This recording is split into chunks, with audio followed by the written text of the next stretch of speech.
Hello, it's Joyful Hermit again, and I'm going to share a little bit of something way back.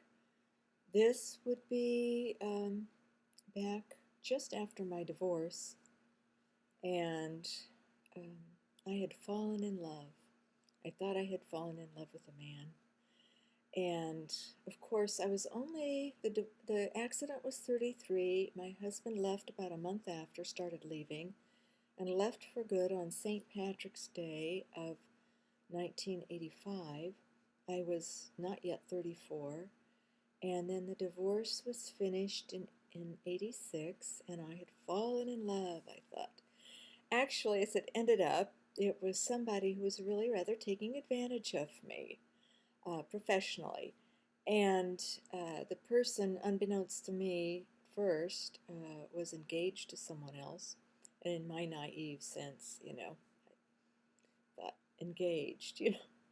But they were living with each other, and I sort of a different view for me. But also that very day, I was the last day I was in my classroom. I had to get out of administration track and get back into the classroom after the divorce and due to the pain I was having from the car accident and rearing three young children. The youngest was only 16 months when the accident, and the oldest was about 7.5 then, or 8, maybe just 8. So, anyway, it was rough times, and that day in the classroom, it was the day before spring break, I literally had to lay down on the floor in the classroom because my back got so terrible, severe. And the students were very good and did their reading and their homework.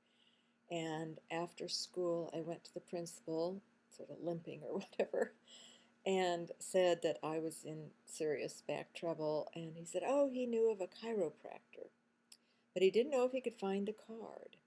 And prior to this, I had been really opened up in many, many ways, spiritually, and was just coming to grasps. Dr. H was working with me that I was psychic, and and strange things were happening. I mean, spiritually psychic. And so this principal said, "Oh, I know this, but I says I don't even know if I have his business card on me." And he had just been asking me questions because I was coming, I guess I just came off a little bit different or something, and told him that I, felt that something was really wrong with my back, and I'd been having all kinds of warning dreams, which I'll go into another time, of all kinds of things, and also mystical dreams and spiritual dreams that at that time I had no idea what they meant. But he opened his wallet and started, just went in and pulled out this card, and it was the chiropractor. And he was just like stunned because it freaked him out anyway, because he didn't even know if he could find it. And he had a huge wad of business cards. So I went to that chiropractor, and the chiropractor said, absolutely, I can do nothing for you. You have to see a doctor. And my children were picked up that weekend to go visit their father, and I decided I would go out and have something to eat at a little restaurant that I liked, a little bistro type restaurant. Well, in walks this man who I thought I was in love with. And of course, he had been wooing me very much. But he walked in with this woman. And I knew it had to be this fiance or whatever. I found out later that they were actually either married or just about, and that he had broken up her marriage. And I found out he also was wooing many women. So, anyway, I think he's deceased now. He lost all his credibility and whatever. Anyway, I was spared. I was spared. The Lord spared me. But at that time in my life, I was a sweet young thing. And of course, I had ideas that I would remarry. I had hopes that I would remarry. I didn't understand, even though I'd had a couple of visions, but I didn't understand them, that Jesus intended me for himself. And this was in 1986, I think, or Anyway, it was before I had these experiences with Dr. H, in which I had the espousal of my soul. But here's a poem I wrote in this restaurant, just expressing some of my feelings, but also knowing very much that God had something other for me. And in fact, the very next day, the other was I was put into the hospital. And that's when they found out I had very terrible disc problems in my low back from that surgery. All up until that time, other doctors, especially after the accident, were telling me, "Oh, it's just emotional, just emotional. You're upset because you're getting a divorce, and the accident wasn't that bad. Ha ha ha." And also, I don't show my pain. I put on a little makeup, and I also, even at that time, just plowed right through it, kept going, kept going. So they didn't see the pain. And it wasn't until they took CAT scans and MRIs and myelograms did they realize just how bad it was. So this I called Day of Challenge. Coincidence? No. Catatonic state? Nearly. Pained body worn by water's smoothing stones in time.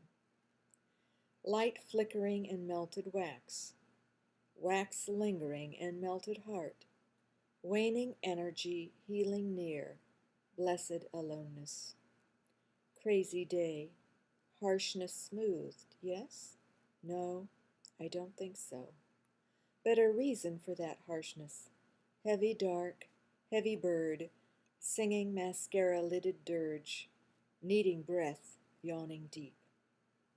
And that was this other woman. She was very dark complected and very dark makeup and all that. Day of days, nightmare, no, like a dream of long ago, come to life. That was a reflection on the times when I found out my husband had been cheating on me. Reaffirmation of that which I know. Color prophecy in a dream, each day the suggestion.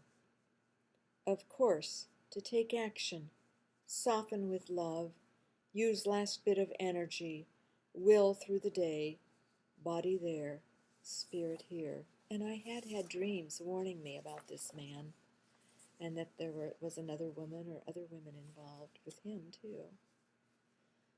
But there I was, stuck in this restaurant, having ordered my meal and didn't want to waste it, and was too exhausted and just had to be there with them there. It was painful.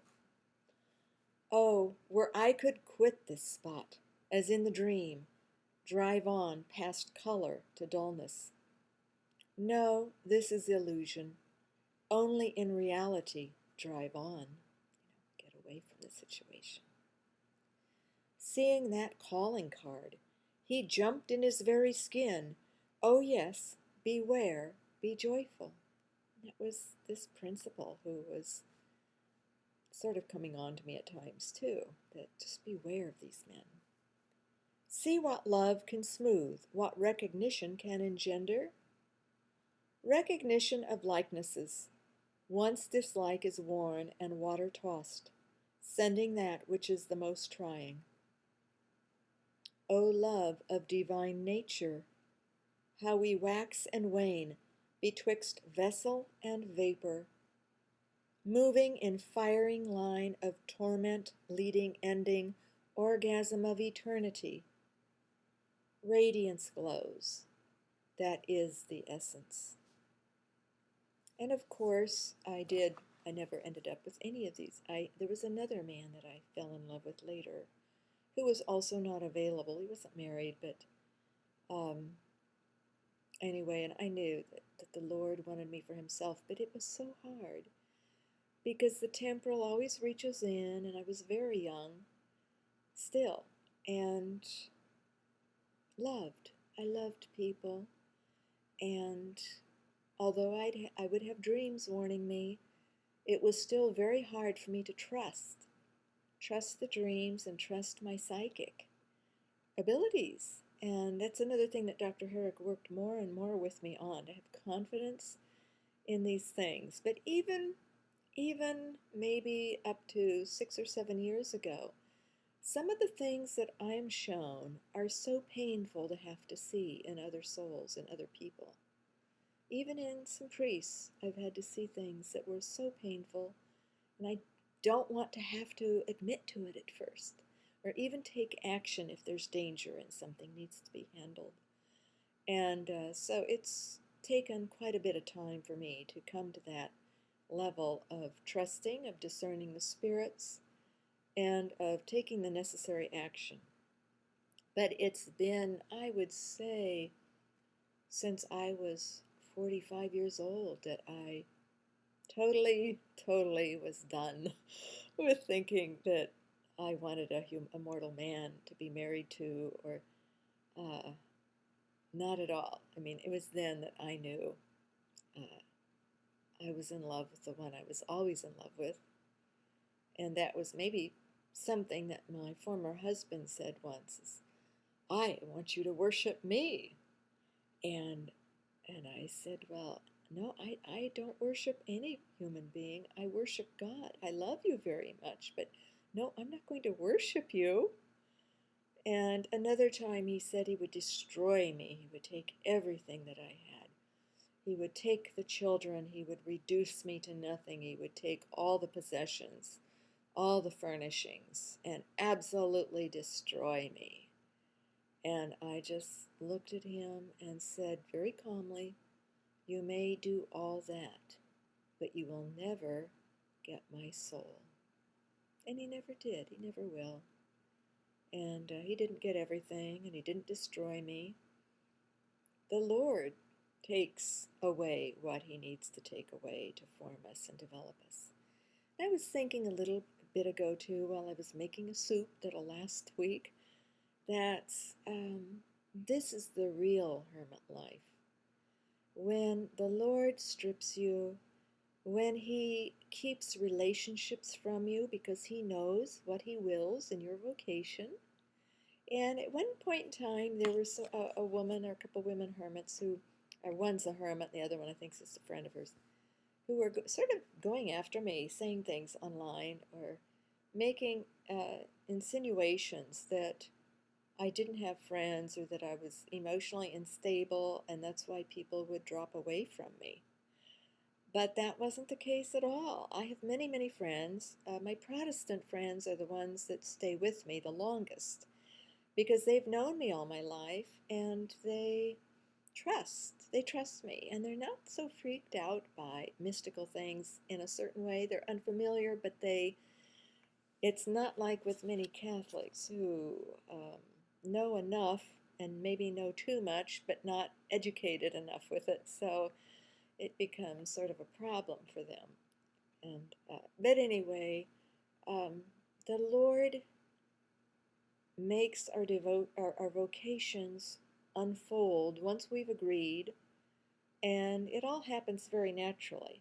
So it's not the case of like this 34-year-old woman who's in a, I don't know where she is, but not to come out and not to speak to her family or anything like that. I don't think that the hermit vocation is ever intended to be forced like that. A forced total separation from the world, as that young priest said. Over time, the Lord will create the environment that he desires for each individual hermit and the life that is to unfold.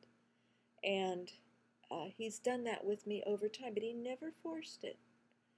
He let me fall in love 2 different times. And even there was one person who I really loved, and he loved me, but it was never any kind of it was more of an admiration kind of love. So, all very genuine and very healthy, but the Lord always would cut them off, cut them off. And even have me cut them off when I would realize, oh no, this isn't right. And oh, after all, no, this is not for me. I'm seeking something greater, something more, something beyond the divine reality. God bless His real presence in you. And I hope you are gaining something from some of my personal sharing of the evolvement of a soul and of a hermit and of a woman in the 21st century.